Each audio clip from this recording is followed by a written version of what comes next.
வணக்கம். இன்னைக்கு உங்களுக்காக கதை சொல்ல வந்திருப்பது வியல் உங்கள் சகி.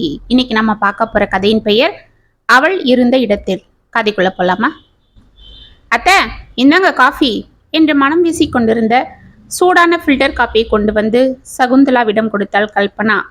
அவளை அன்போடு பார்த்து அவளுக்கு திருஷ்டி கழித்த சகுந்தலா, என் தங்கம், எவ்வளவு சுறுசுறுப்பா வேலை பார்க்குற, என் கண்ணே பட்டணும் போல இருக்கு என்று அவள் கொடுத்த காப்பியை வாங்கி கொண்டாள். அத்தை, நீங்க எனக்கு ஐஸ் வைக்கலனாலும் எல்லாருக்கும் போல உங்களுக்கும் காஃபி கொடுப்பேன் என்று குறும்பாக அவளை பார்த்து சிரித்த கல்பனாவை, ஏய் புள்ள, என்னது, யார்கிட்ட என்ன பேசுற என்று மிரட்டினார் சோமு. எல்லாம் உங்களை சொல்லணும், சின்ன பொண்ணுன்னு நல்லா செல்லம் கொடுத்து கெடுத்து வச்சிருக்கீங்க, அதுதான் இப்படி மரியாதை இல்லாம பேசுறா என்று உள்ளிருந்து பதட்டத்துடன் அவளை கத்தி கொண்டு வந்தாள் கோமதி. நான் இப்ப என்ன சொல்லிட்டேன் என்று கல்பனா முகத்தை சுருக்க, அட என்னன்னா, சின்ன குழந்தவ யார்கிட்ட விளையாடுறா, என்கிட்ட தானே. இப்படி அவ என்கிட்ட உரிமையோட விளையாடுறது எனக்கு ரொம்ப சந்தோஷமா இருக்கு. இப்பதான் பழகுறோம், அவங்க எப்படி இருப்பாங்களோ என்னமோ ஏதோன்னு ஒதுங்கி போகாம சகஜமா இருக்கிறா. அதுக்கு சந்தோஷப்படாம அவளை போய் 2 பேரும் திட்டுறீங்க. அம்மாடி, நீ வாடா கண்ணு, நீ என்னை என்ன வேணாலும் கேலி பண்ணு, எனக்கு சந்தோஷந்தான் என்று அவளை அருகே அழைத்து கன்னத்தில் முத்தம் கொடுத்தாள். கல்பனாவின் முகம் மலர்ந்தது. அது சரி அமுதா, எங்க அம்மாக்கு உன்னை விட உன் தங்கச்சியை தான் ரொம்ப பிடிச்சிடுச்சுன்னு நினைக்கிறேன். பாரு, விட்டா மடியில தூக்கி வச்சு கொஞ்சுவாங்க போல இருக்கு என்று கூறிக்கொண்டு அங்கு வந்தான் தினேஷ். ஆமாங்க என்று சிரித்து கொண்டு அவன் பின்னால் புதுமண பெண் அமுதாவும் வந்தாள். ஏய், என்னடா நீ, அமுதாயே மருமக, அவன் நம்ம வீட்டு பொண்ணாகிட்டா, அதுவும் அவ பெரியவ, அதுக்கேத்தாப்போல அமைதியா அடக்கமா இருக்கா. இது சின்ன வாண்டு, நல்லா கலகலன்னு இருக்கு. பாரு, கல்யாணத்துல எப்படி பொறுப்பா எல்லாம் எடுத்து செஞ்சா தெரியுமா. நான் பார்த்துக்கிட்டு தானே இருந்தேன். அது மட்டுமா, எல்லாரையும் பொறுப்பா என்னமா கவனிச்சா. என்னையும், அத்தை என்ன வேணும், சாப்பிட்டீங்களா, காப்பி வேணுமா, பலகாரம் வேணுமான்னு கேட்டு கேட்டு செஞ்சாலே குழந்தை என்று சகுந்தலா அவளை பெருமையாக கூறிக்கொண்டே போக சோமுவிற்கும் கோமதிக்கும் முகத்தில் மகிழ்ச்சி பொங்கிக் கொண்டிருந்தது. அம்மா, ஏது விட்டா கல்பனாவையும் நம்ம கூடவே கூட்டிட்டு வந்துடுவீங்க போல இருக்கே. கூட்டிட்டு வந்தா என்ன, அவங்க அக்காளுக்கு துணையா இருந்துட்டு போறா, அதை விட எனக்கும் பேச்சு துணைக்கும் ஆகும். மருமக வீட்டு பொறுப்பை நீ ஏத்துக்கிட்டா நான் இந்த சின்ன சிரிக்கி கூட நிம்மதியா கதை பேசி கோயில் குளம்னு சுத்துவேன் இல்ல. நான் படிக்க வேண்டாமா, ஸ்கூலுக்கு போக வேண்டாமா என்றாள் கல்பனா குறும்பாக. போயிட்டு வந்து தாண்டி சொல்றேன் என்றவள் கன்னத்தில் ஆசையாக இடித்தாள். அப்ப என்ன கல்பனா, அம்மாவே சொல்லிட்டாங்க, நீயும் எங்க கூட வந்துடு என்றான் தினேஷ். அனைவரும் ஒரு நிமிடம் அவனை ஆச்சரியத்தோடு பார்க்க அமுதாவின் முகத்தில் சந்தோஷம் பிடிபடவில்லை. மாமா, நான் என்ன எங்க அக்காவுக்கு இலவச இனிப்பா என்று கல்பனா தினேஷை பார்த்து கேலியாக கேட்க, ஏய் வாயாடி என்று சிரித்து கொண்டே அவள் தலையில் லேசாக குட்டினாள் அமுதா. அவ அக்கா புருஷன்கிட்ட அவ வாயாடம யார் வாயாடுவா என்று சகுந்தலா கூற, எல்லாம் விளையாட்டா போயிடுச்சு அவளுக்கு என்று சிரித்தார் சோமு. அவ சின்ன பொண்ணு தானே, பரவாயில்ல மாமா. ஆனா நான் உண்மையாத்தான் சொல்றேன், கல்பனாவும் பேசாம எங்க கூடவே வந்துட்டோம். அவ இந்த வருஷம் 10th வந்துட்டா இல்ல. அமுதாவும் சொன்னா, பாவம் அவ ஸ்பெஷல் கிளாஸ்லாம் போயிட்டு வீட்டுக்கு வர ரொம்ப நேரம் ஆகுதுன்னு. தினமும் அவளும் அந்த பஸ்ஸை பிடிச்சி அவ்வளோ தூரம் போயிட்டு வர்றது சிரமம் தானே. அங்க வந்துட்டா ஸ்கூல் பக்கத்துலயே தான், நானே கூட தினமும் கொண்டுட்டு போய் வண்டியில விட்டுட்டு போவேன், இல்ல அவன் நடந்தே கூட போயிடலாம் என்றான் தினேஷ். சோமுவும் கோமதியும் ஒருவரை ஒருவர் பார்த்து கொண்டனர். அப்பா, என்னப்பா தயங்குறீங்க, சரின்னு சொல்லுங்கப்பா. அவ எங்க போறா, எங்க கிட்ட தானே வரா, நான் தானே கூட்டிட்டு போறேன், நானே அவளை பத்திரமா பாத்துக்கிறேன். அத்தைக்கும் அவர் இருந்தா பொழுது போக்கும், எனக்கும் புது இடம் என்ற ஃபீலிங் வராது என்றாள் அமுதா. அதுக்கு இல்லம்மா, நான் என்ன சொல்றேன்னா, நீயே இப்பதான் புகுந்த வீட்டுக்கு வாழ போற, நீ போய் அங்க கொஞ்ச நாள் ஆகியிருந்தாலும் பரவாயில்ல, இப்பவே அங்க இவளை அனுப்பி வச்சா அவங்களுக்கு சிரமமா இருக்குமென்னு யோசிக்கிறோம். மாமா, என்ன மாமா, நானே தானே கல்பனா கூட்டிட்டு போறேன்னு சொல்றேன், அப்புறம் என்ன சிரமம் அது இதுன்னு சொல்றீங்க. இப்படிலாம் பிரிச்சு பேசாதீங்க. இனிமே எங்களுக்கு நீங்க, உங்களுக்கு நாங்க, அவ்வளவுதான். வேணும்னா நீங்களும் அத்தையும் கூட வந்து அங்க இருங்க, நான் எல்லாரையும் பார்த்துக்கிறேன் என்றான் தினேஷ். அமுதா அவனை பெருமையோடு பார்க்க, ஆமாண்ணா, நம்ம எல்லாரும் ஒரே குடும்பமா ஒன்னா இருப்போம், வீடும் கலகலப்பா இருக்கும் என்றாள் சகுந்தலா. அண்ணி, அதெல்லாம் வேண்டாம் அண்ணி, நீங்க சொல்றதே எங்களுக்கு மனசு நிறைஞ்சிருக்கு. இதெல்லாம் அமுதா செஞ்ச புண்ணியமா இல்ல நாங்க செஞ்ச புண்ணியமான்னு தெரியல. அந்த ஆண்டவனுக்கு தான் நன்றி சொல்லணும் என்று கோமதி கலங்கிய கண்களுடன் இறைவனுக்கு கையெடுத்து வணங்கினாள். அம்மா, இதெல்லாம் நான் செஞ்ச புண்ணியம்தான். பாருங்க, என்னால தான் உங்களுக்கெல்லாம் நல்ல பேரு என்றாள் கல்பனா. ஏய் கழுத என்று கோமதி அவளை முதுகில் லேசாக அடிக்க, அப்ப என்ன கல்பனா, ஓடு, நீயும் உன் துணிங்க புக்ஸ் எல்லாம் எடுத்து வச்சுக்க என்றான் தினேஷ். கல்பனா தனது அம்மா அப்பாவை பார்க்க அவர்கள் மகிழ்ச்சியோடு தலையை ஆட்டினர். ஐயா, ஜாலி, அக்கா விட்டுட்டு எப்படிடா இருக்க போறோன்னு இருந்தேன், இனிமே கவலை இல்லை என்று தனது துணிகளை எடுத்து வைக்க உள்ளே ஓடினாள். ஏ வாலு, இரு நானும் வரேன் என்று அவள் பின்னால் அமுதாவும் சென்றாள். பெரியவளை விட்டுட்டு இருக்கவே நாங்க சங்கடப்பட்டுட்டு இருந்தோம். இப்ப சின்ன வாண்டும் அவ கூடவே கிளம்புறா. மாப்பிள்ள, திரும்பவும் கேட்குறேன்னு தப்பா எடுத்துக்காதீங்க உங்களுக்கு என்று கோமதி முடிப்பதற்குள், அத்தை, எனக்கு எந்த சிரமமும் இல்லை, ரொம்ப சந்தோஷம்தான், நான் பார்த்துக்கிறேன், கவலைப்படாதீங்க என்றான் தினேஷ். மறுநாள் அமுதா தனது மாமியார் கணவனுடன் திண்டுக்கல்லில் டவுனில் இருக்கும் தனது புகுந்த வீட்டிற்கு செல்ல அவளுடன் கல்பனாவும் சென்றாள். அந்த வீட்டில் அவள் சுட்டியாக அனைத்தும் செய்து கொண்டும் சகுந்தலாவுடன் வாயாடி கொண்டும் கலகலப்பாக இருக்க அவளை சகுந்தலாவிற்கு மிகவும் பிடித்து போனது. அமுதா பொறுப்பாக வீட்டை பார்த்து கொள்வதும் தனது மாமியாரை பார்த்து கொள்வதும் தினேஷிற்கு தேவையானவைகளை செய்வதும் ருசியாக சமைப்பதும் என இருக்க அவளிடம் மிகவும் அன்பாக குடும்பம் நடத்தி கொண்டிருந்தான் தினேஷ். அன்று மாலை வேலையில் இருந்து வந்த தினேஷிற்கு ஒரு சிறு தட்டில் பஜ்ஜியும் சூடாக காப்பியும் கொண்டு வந்து கொடுத்தாள் அமுதா. அதை வாங்கி கொண்டே சுற்றி பார்த்து கொண்டிருந்த தினேஷ், ஆமா, என்னம்மா வீடு வெறிச்சோடி இருக்கு, எங்க கல்பனா, அம்மா யாரையும் காணோம், கல்பனா இன்னுமா ஸ்கூல்ல இருந்து வரல என்றான். அவ 5 மணிக்கே வந்துட்டாங்க, அத்தை கூட கோயிலுக்கு போயிருக்கா. ஓ அப்படியா, இப்பெல்லாம் அம்மாவை பார்க்கும்போது எனக்கு ரொம்ப நிம்மதியா இருக்கு. அவங்க இவ்வளோ கலகலப்பா இருந்து நான் பார்த்ததே இல்லை. இதுக்கெல்லாம் உன் தங்கச்சிக்கு தான் நான் நன்றி சொல்லணும். ஏங்க அப்படி சொல்றீங்க, அத்தை இப்படி கலகலப்பா இருக்க மாட்டாங்களா? ஆமா அமுதா, எங்க அம்மாவை நான் இப்படி பார்த்ததே இல்லை. இதுக்கெல்லாம் காரணம் அவங்க தனிமை தான். பாவம், சின்ன வயசுல இருந்து அவங்க ரொம்ப தனிமையை அனுபவிச்சிருக்காங்க. என்ன சொல்றீங்க? ஆமா அமுதா, எங்க அம்மாவுக்கு 10 வயசு இருக்கும் போது எங்க பாட்டி இறந்துட்டாங்களாம். அன்னையில இருந்து அவங்க ரொம்ப சோர்ந்துட்டாங்களாம். எங்க தாத்தா தான் எங்க அம்மாவை வளர்த்தாராம். அம்மா இல்லாத தன் குழந்தைய எந்த குறையும் தெரியாம வளர்க்கணுன்றதுக்காக அங்க இங்கன்னு கிடைக்கிற கூலி வேலையெல்லாம் செஞ்சு பார்த்துக்கிட்டாராம். அதனால அவர் வீட்லயே இருக்க மாட்டாராம். எங்க அம்மா வீட்டுல தனியா தான் இருப்பாங்களாம். எங்க தாத்தா வீடோ ஊர்ல இருந்து தள்ளி எங்க நிலத்துல தான் இருந்தது. அதனால அக்கம் பக்கத்துல கூட வீடுங்க இல்லை, பேச்சு துணைக்கும் யாரும் இல்லை. இப்படியே எங்க அம்மா தனிமையில வளர்ந்துட்டு இருக்கும் போதுதான் ஒரு நாள் எங்க தாத்தாவும் உடம்பு முடியாம இறந்துட்டாராம். எங்க அம்மா தனியா நின்னுட்டாங்க. அப்புறம் சொந்தக்காரங்க கிட்ட அங்க இங்கன்னு எப்படியோ வளர்ந்தாங்களாம். அவங்களும் எங்க அம்மா கிட்ட உட்காந்து பேசலாம் மாட்டாங்களாம். வீட்டுல நல்லா வேலை வாங்கிப்பாங்களாம், சாப்பாடு போடுவாங்களாம், அவ்வளவுதான். அதுக்கப்புறம் எங்க அம்மா வயசுக்கு வந்த கொஞ்ச நாள்லயே எல்லாரும் சேர்ந்து ஏதோ கொஞ்சம் நகையை போட்டு கட்டி கொடுத்துட்டு இருக்காங்க. அது கூட வயசான எங்க அப்பாவுக்கு 2ஆம் தரமா. அடக்கடவுளே, என்னங்க இது கொடுமை? ஆமா அமுதா, எந்த வசதியும் இல்லாம எந்த ஆதரவும் இல்லாத ஒரு பொண்ணை யாரு கட்டிக்க முன்னுக்கு வருவாங்க? வயசான எங்க அப்பா தான் வந்தாரு. எங்க பெரியம்மா சின்ன வயசுலயே இறந்து போனதால எங்க அப்பா இனி நமக்கு எதுவும் வேண்டான்னு தனிமையாவே இருந்துட்டாராம். ஆனா சொந்த வீடு 2 கடன்னு சொத்து இருந்திருக்கு.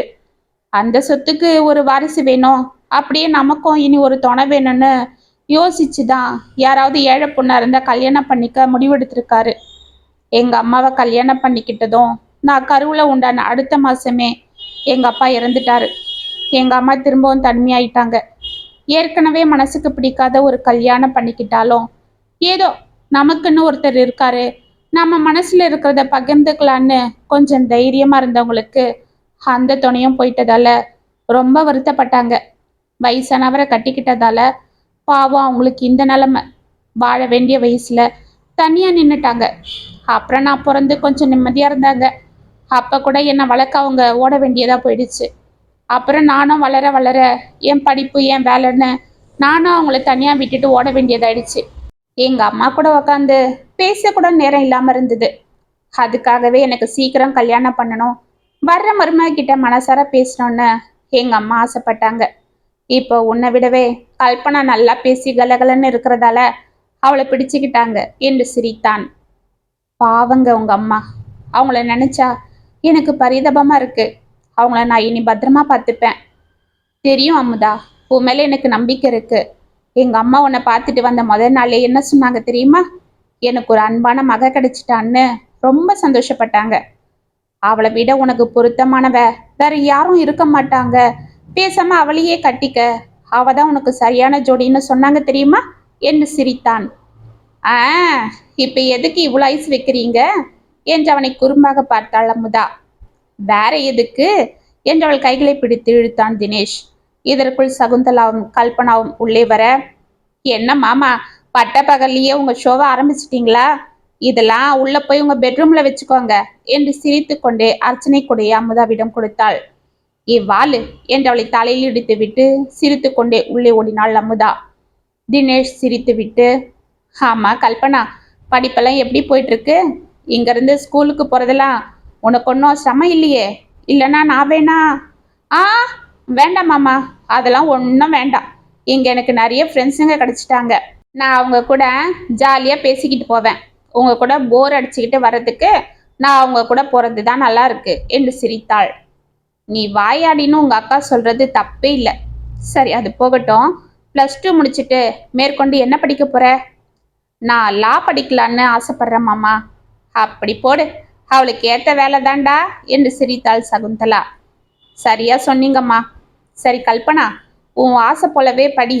நான் உன்னை படிக்க வைக்கிறேன். சென்னை ஹைகோர்ட்ல எனக்கு தெரிஞ்ச வக்கீல் சிதம்பரம்னு ஒருத்தர் இருக்காரு. அவர்கிட்ட நான் பேசி எல்லா ஏற்பாடும் பண்றேன். நீ கவலைப்படாத. நீ படிச்சா மட்டும் போதும் என்றான் தினேஷ். ரொம்ப தேங்க்ஸ் மாமா. வக்கீல் ஆகணுன்றது என்னோட சின்ன வயசு கனவு தெரியுமா?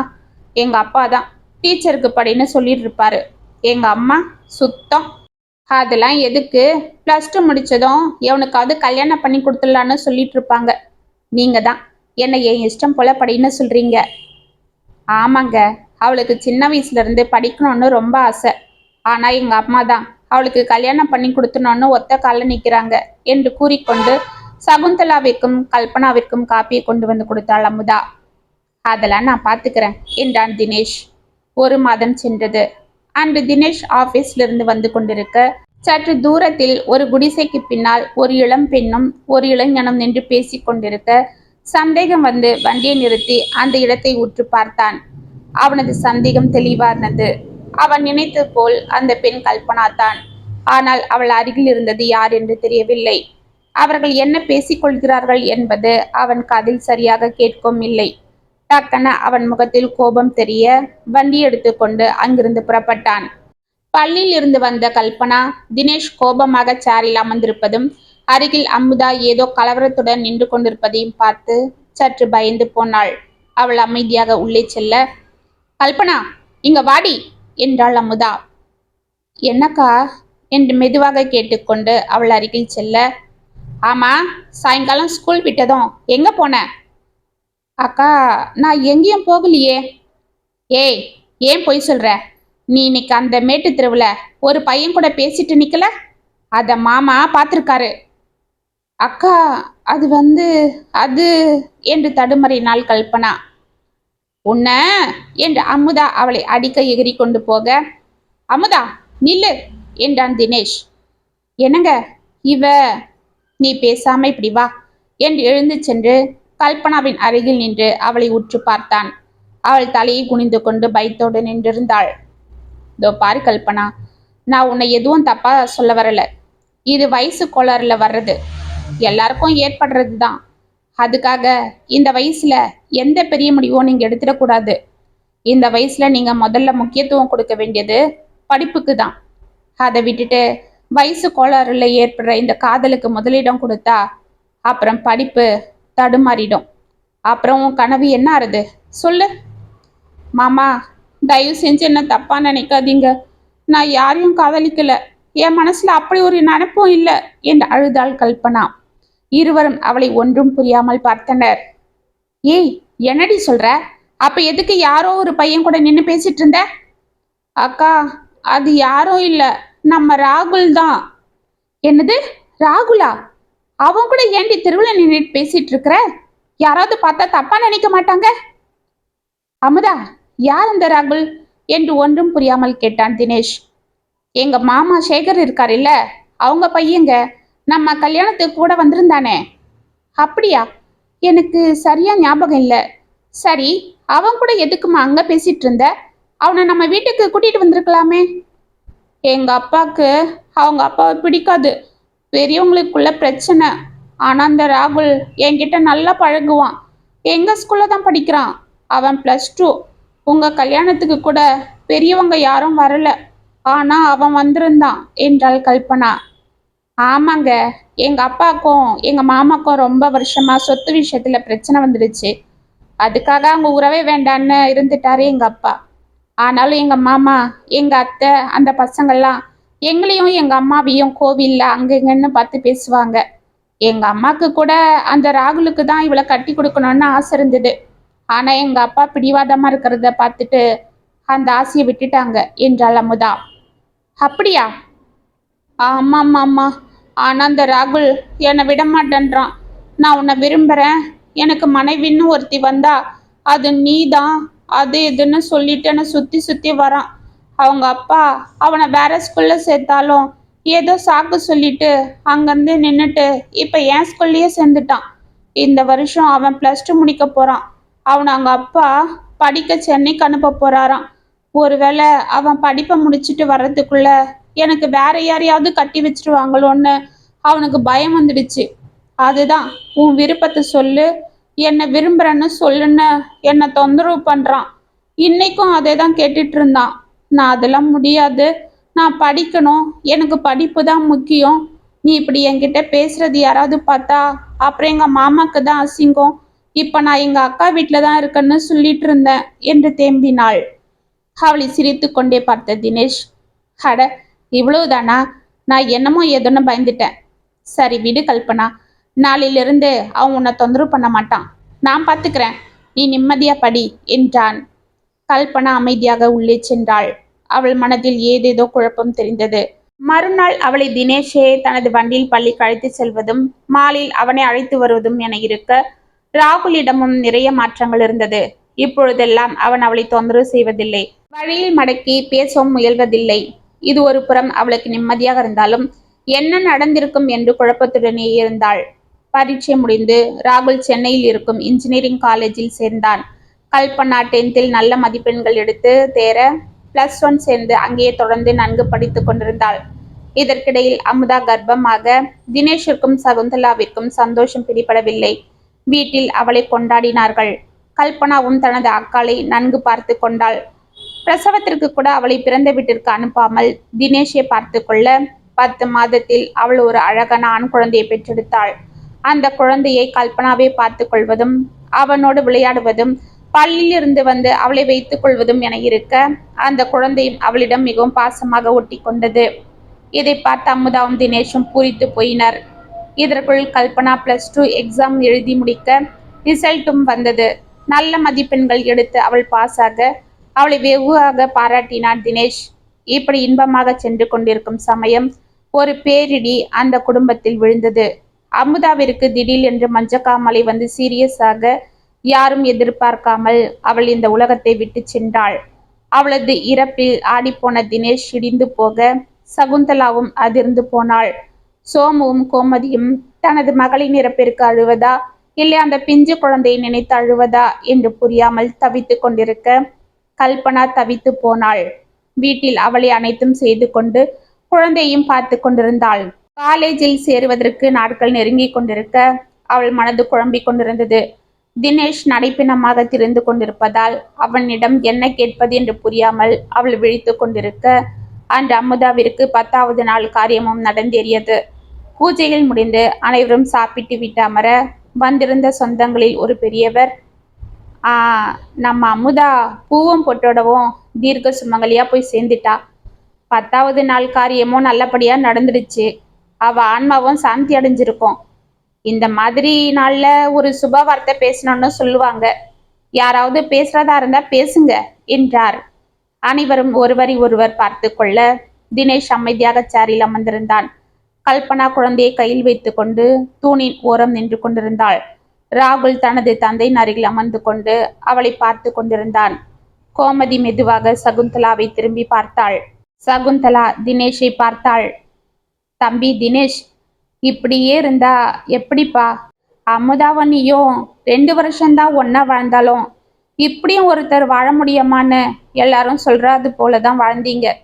யாரு கண்ணுப்பட்டதோ என்னவோ, கலகலப்பார் இந்த வீடு இப்ப கலகலத்து போயிடுச்சு என்று கண்களை துடைத்து கொண்டாள். சரி, அதையே பேசிட்டு இருந்தா என்ன ஆகிட போகுது சகுந்தலா? என்ன சொல்ல வரியோ அதை பட்டுன்னு சொல்லிடு என்றார் அந்த பெரியவர். ஒன்னும் இல்ல, நானும் அண்ணா அண்ணியும் சேர்ந்து ஒரு முடிவுக்கு வந்திருக்கோம். அவளை அனைவரும் உற்று பார்த்தனர். தினேஷ் தனது தாயை ஒன்றும் புரியாமல் பார்த்தான். அது என்னன்னா, நம்ம தினேஷுக்காக இல்லைனாலும் அந்த குழந்தைய வளர்த்து ஆளாக்கவும் இந்த வீட்டை திரும்பவும் பழையபடி ஆக்கவும் ஒரு பொண்ணு தேவைப்படுறா. அது வெளியிலிருந்து வந்தா சரிப்படுமான்னு தெரியல. அதனால என்றவள் நிறுத்த, அதனால என்னம்மா என்றான் தினேஷ் சற்று அதிர்ச்சியாக. மாப்பிள்ள, நானே சொல்றேன். அமுதா இருந்த இடத்துல நம்ம கல்பனா வச்சு பார்க்கணும்னு நாங்கள் விரும்புகிறோம் என்றாள் கோமதி. ஆமாம் மாப்பிள்ள, உங்களை போல ஒரு மருமக எங்கள் குடும்பத்துக்கு கிடைச்சது எங்கள் அதிர்ஷ்டம். ஆனால் எங்கள் அமுதாக்கு தான் கொடுத்து வைக்கல. ஆனால் உங்களை நாங்கள் இழக்க விரும்பலை. அதனால தான் சின்னவளை வெளியில் எங்கேயோ கட்டி கொடுக்கறதுக்கு அவள் அக்கா வாழ்ந்த இடத்துக்கு அனுப்பிடலான்னு ஆசைப்படுறோம். அவகிட்டையும் குழந்தை நல்லா வளருவான். 1000 இருந்தாலும் அக்காளோட குழந்தைய அவள் விடமாட்டா. உங்க அம்மா கிட்டேயும் அவ நல்லா பழகினவ. அவங்களுக்கும் அவளை பிடிச்சிருக்கு. ஆமாண்டா, எனக்கும் இதுதான் சரின்னு படுது என்றாள் சகுந்தலா. கல்பனா அப்படி இடிந்து போய் துணில் சாய்ந்தாள். என்னம்மா சரின்னு படுது? உங்களுக்கெல்லாம் மனசாட்சி இருக்கா இல்லையா? அவ வயசு என்ன, என் வயசு என்ன? தம்பி, அதெல்லாம் ஒரு பெரிய விஷயமா? 20 வயசு வித்தியாசத்துல கூட நம்ம ஆளுங்க கல்யாணம் பண்ணிக்கல. ஏன், உங்க அம்மாக்கே அப்படித்தானே ஆச்சு என்றாள் ஒரு முதாட்டி. ஆ, அப்படி ஒரு வயசானவரை கல்யாணம் பண்ணிக்கிட்டு எங்க அம்மா என்ன சுகப்பட்டாங்க? அம்மா, நீங்களே சொல்லுங்க. நீங்க எத்தனை வாட்டி என்கிட்ட வயசானவரை கட்டிக்கிட்டு வாழ வேண்டிய வயசுல நான் இப்படி ஆகிட்டேன்னு அழுதுருக்கீங்க. என் நிலைமை வேற எந்த பொண்ணுக்கும் வந்துடக்கூடாதுன்னு எத்தனை நாள் சொல்லியிருப்பீங்க. இப்ப உங்க பையனுக்குன்னு வந்ததும் எல்லாம் மறந்துட்டீங்களா? தினேஷ், அம்மா வேண்டாம்மா, பாவம், அவ சின்ன பொண்ணு. அவ படிக்கணும். அவளுக்குன்னு ஏகப்பட்ட கனவு இருக்கு. அவளுக்குன்னு ஒரு அழகான வாழ்க்கை இருக்கு. அழகா பூத்து குலுங்க வேண்டிய ரோஜாவை ஆரம்பத்திலேயே கிள்ளிடாதீங்க. சின்னஞ்சிறிய பச்சை கிளி ரெக்க வந்து பறக்க போற சமயத்துல அது சிறக உடைச்சி மூளையில உட்கார வச்சிடாதீங்க. வாழ்க்கையோட ஆரம்பத்திலேயே கையில குழந்தை, தன்னை விட வயசு நிறைய வித்தியாசம் உள்ள புருஷன், அதை விட கொடுமை 2ஆம் தரமா ஒரு வாழ்க்கைன்னு அவ அவதிப்படணுமா? வாழ வேண்டிய வயசுல எல்லாம் முடிஞ்சு அவ கலங்கி நிக்கணுமா? போதும் போதும், நீங்க இப்படிலாம் பட்ட கஷ்டமே போதும். இனியும் ஒரு பொண்ணோட வாழ்க்கைய நான் அப்படி ஆக்க அனுமதிக்க மாட்டேன். மாப்பிள்ள, இதெல்லாம் ஊர் உலகத்துல நடக்காததா? நடக்கலாம் மாமா, ஆனா என் வீட்டுல நடக்க நான் அனுமதிக்க மாட்டேன். என் வாழ்க்கையில் நடக்க நான் விரும்பல. மாப்பிள்ள, ஆமா மாமா, என் அமுதா இருந்த இடத்துல நான் யாரையும் நிறுத்தி பார்க்க விரும்பல. அவளோட வாழ்ந்த இந்த 2 வருஷமே எனக்கு ரொம்ப நிறைவு கொடுத்துருக்கு. இனி அவளோட வாழ்ந்த அந்த இன்பமான நாட்களை நினைச்சுக்கிட்டே நான் வாழ்ந்துடுவேன். அமுதா ஆசை போல, நான் அவளுக்கு கொடுத்த வாக்க போல கல்பனாவை நான் வக்கீலுக்கு படிக்க வைக்க தான் போறேன். இதுக்கு யாரும் தடை சொல்லக்கூடாது. கல்பனா என் மனைவியோட தங்க, அவ்வளவுதான். எந்த நாளும் அவ என் மனைவி ஆக முடியாது. அவளை நான் என் குழந்தையா தான் பார்த்துட்டு இருந்தேன். இனியும் அப்படிதான் பார்த்துப்பேன்.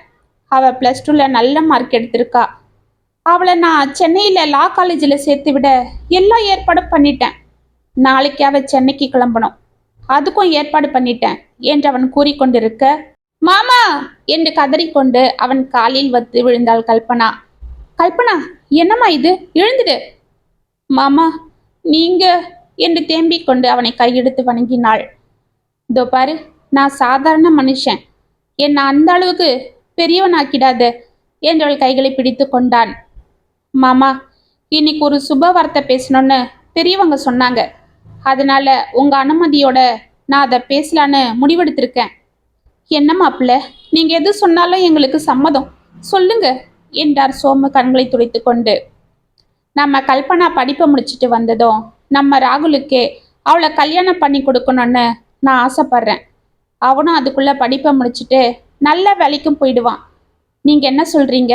நீங்க சம்மதம் சொன்னா நம்ம சேகர் சித்தப்பா கிட்ட இப்பவே தட்ட மாத்திக்கலாம் என்றான். கோமதிக்கு முகத்தில் சந்தோஷம் பொங்க சேகரை பார்த்தாள். சேகர் சிரித்து கொண்டே தலையை ஆட்டினார். என்ன மாமா அமைதியா இருக்கீங்க என்றான் தினேஷ் சோமுவை பார்த்து. நான் என்ன மாப்பிள்ள சொல்ல போறேன், நீங்க சொன்னா சரிதான் என்றார் சோமு. மறுநாள் காலை ராகுலுடன் கல்பனாவை ட்ரெயினில் ஏற்றிய தினேஷ், கல்பனா, நீங்க ஊருக்கு போனதும் நான் சொன்னது போல சிதம்பரம் சாருக்கு போனை போடுங்க. அவர் வந்து உங்களை கூட்டிட்டு போவாரு. மற்றதெல்லாம் அவரே பார்த்துப்பாரு. நான் இன்னும் ஒரு வாரத்தில் அங்கே வரேன். நீ நல்லா படிக்கணும், எதை பற்றியும் யோசிக்காத. ராகுல், உன்னை நம்பித்தான் நான் அவளை விடுறேன். நான் அன்னைக்கு சொன்னது போல உங்க வாழ்க்கை உங்க கையில தான் இருக்கு, பார்த்து நடந்துக்கோங்க என்றான். சரிண்ணா, அதுதான் நீங்க அன்னைக்கே சொன்னீங்களே, அதுல இருந்து நான் உங்க பேச்சை மீறி நடக்கலண்ணா என்றான். கல்பனா ஒன்றும் புரியாமல் அவர்களை பார்த்தாள். என்ன அப்படி பார்க்குற கல்பனா? நீ அன்னைக்கு ராகுலை பத்தி என்கிட்ட சொன்னதும் நானும் அமுதாவும் அவனை போய் பார்த்தோம். அவன் கிட்ட பேசும்போது நீயும் அவனை விரும்புறன்றது தெரிஞ்சிடுச்சு. அப்பதான் நாங்க ராகுல் கிட்ட ஒரு விஷயத்த சொன்னோம். நீ ஒழுங்கா படிச்சு கல்பனாவையும் தொந்தரவு பண்ணாம படிக்க விட்டா உங்க படிப்பெல்லாம் முடிஞ்சு நீங்க உங்க லட்சியத்துல ஜெயிச்சு நல்ல வேலையில சேர்ந்ததும் நாங்களே உங்களுக்கு கல்யாணம் பண்ணி வைப்போம். இல்லைன்னா அவங்க அம்மா அப்பா சொல்றது போல வேற யாருக்காவது அவளை கட்டி வச்சிருவாங்க. அப்புறம் நான் ஒன்றும் செய்ய முடியாது. உங்க வாழ்க்கை உங்க கையில தான் இருக்குன்னு சொன்னோம். அன்னிலிருந்து ராகுல் உன்னை தொந்தரவு பண்ண மாட்டேன்னு சொன்னான். அவன் கொடுத்த வாக்க காப்பாத்திக்கிட்டும் வரான். உங்க அக்கா தான் நீ +2 முடிச்சதும் இந்த விஷயத்த உன்கிட்ட சொல்லணும், அதுவரை சொல்ல வேண்டான்னு என்கிட்ட சொன்னான். அதனால தான் நானும் இதுவரை சொல்லாம இருந்தேன் என்றான் தினேஷ். மாமா, நீங்க எனக்கு அப்பா போல இருந்து எனக்காக இவ்வளோ செஞ்சிருக்கீங்க. நான் இதுக்கெல்லாம் என்ன செய்ய போறேன்னு தெரியல. ஆனா ஒண்ணு, நீங்களும் அக்காவும் என்னை எப்படி குழந்தை போல பார்த்துக்கிட்டீங்களோ அதே போல நாங்களும் கடைசி வர உங்க குழந்தைய எங்க குழந்தைய பார்த்துப்போம். இது ஒண்ணுதான் நான் உங்களுக்கு செய்யற கைமாறா இருக்கும்னு நினைக்கிறேன் என்று கண்ணீரோடு அவன் கையில் இருந்த குழந்தையை வாரி அணைத்து முத்தம் கொடுத்தாள். ஆமண்ணா என்றான் ராகுல் அமைதியாக. தினேஷ் அவர்களை சந்தோஷமாக வழி அனுப்பிவிட்டு குழந்தையை தூக்கி கொண்டு வீட்டிற்கு வர சகுந்தலா அவனை உற்று பார்த்தாள். என்னம்மா அப்படி பார்க்குறீங்க? இந்தாங்க உங்க பேரன், இனிமே இவன் தான் உங்க தனிமைக்கு துணை என்று அவளிடம் தனது மகனை கொடுத்துவிட்டு போட்டோவில் அழகாக சிரித்து கொண்டிருக்கும் அமுதாவை பார்த்து கொண்டு நின்றான். இத்துடன் அவள் இருந்த இடத்தில் கதை முற்றும். உங்களுக்கான எழுதின இந்த கதை உங்களுக்கு பிடிச்சிருந்தா கமெண்ட்ஸ்ல சொல்லுங்க, லைக் பண்ணுங்க, ஷேர் பண்ணுங்க, மறக்காம சப்ஸ்கிரைப் பண்ணிக்கோங்க. மீண்டும் நாளைக்கு வேற ஒரு சுவாரஸ்யமான கதையோட உங்களை சந்திக்கிறேன். அது வரைக்கும் இனிப்பிலே இருங்க. இப்படிக்கு வியல் உங்கள் சகி.